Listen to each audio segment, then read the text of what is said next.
চুয়াডাঙ্গায় জ্বালানি তেল সরবরাহ ব্যবস্থাকে নিয়ন্ত্রণ এবং শৃঙ্খলার মধ্যে আনতে গুরুত্বপূর্ণ সিদ্ধান্ত নিয়েছে জেলা প্রশাসন।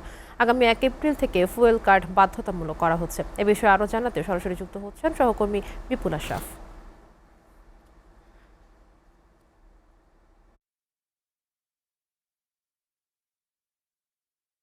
বেশ কিছু সিদ্ধান্ত নিয়েছে জেলা প্রশাসন। এই বিষয়ে আপনার কাছে কি তথ্য আছে আমাদেরকে জানাবেন। আপনি যেমনটা বলছিলেন যে চুয়াডাঙ্গা জেলার 4টে উপজেলায় 22টা পেট্রোল পাম্প রয়েছে। এই পেট্রোল পাম্প গুলাতে ঈদের আগে থেকে অর্থাৎ ইরান ইসরায়েল যুদ্ধের পরের থেকেই কিন্তু চুয়াডাঙ্গাতেও তেলের ব্যাপক পড়েছে। প্রতিদিনই তেল দিতে মানুষের দীর্ঘ লাইন, অর্থাৎ ভোরবেলা থেকে মানুষ পেট্রোল পাম্পে তেল কেনার জন্য অপেক্ষা করে এবং হয়তো কেউ কেউ 2 ঘন্টা 3 ঘন্টা 4 ঘন্টা 5 ঘন্টা পরও তেল পাচ্ছে। এই তেলের বেশিরভাগ গ্রাহক কিন্তু অকটেন এবং পেট্রোল, যারা মোটরসাইকেল চালায় তারাই কিন্তু এই তেলের বেশি চাহিদা তাদেরকে দেখা যাচ্ছে।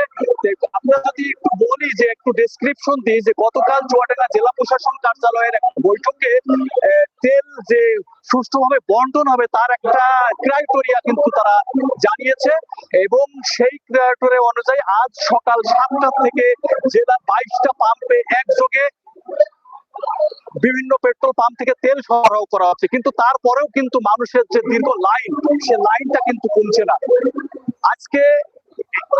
আর সেই সাথে একই বিষয়ে জানানো হয়েছে যে 1 এপ্রিল থেকে যারা ফুয়েল কার্ড নেই তারা কিন্তু আর তেল পাবে না। সেই কারণে আজকে চুয়াডাঙ্গা জেলা প্রশাসনের কার্যালয়ে আপনারা দেখতে পাচ্ছেন যে সকাল থেকে ফুয়েল কার্ড নেওয়ার জন্য প্রয়োজনীয় যে মোটরসাইকেলের কাগজপত্র তারা জমা দিয়েছেন। এখন এই যে বিকাল 5টা বাজে এখন এই ফুয়েল কার্ড যে কার্ড সেটা বিতরণ শুরু হয়েছে। এখনো হাজার হাজার মানুষ এই ফুয়েল কার্ড নেওয়ার জন্য চুয়াডাঙ্গা জেলা প্রশাসকের কার্যালয়ে অপেক্ষা করতেছে। তারা কখন কার্ড পাবে তাও জানে না, অনিশ্চিত। এটা আজকে এবং আগামীকাল এই প্রয়োজনীয় কাগজপত্র গুলা তারা জমা দেবে এবং তারপরে ফুয়েল কার্ড দেবে এবং ফুয়েল কার্ড ছাড়া আগামী 1 এপ্রিল থেকে কোনো পাম্পেই তেল আর দেওয়া হবে না।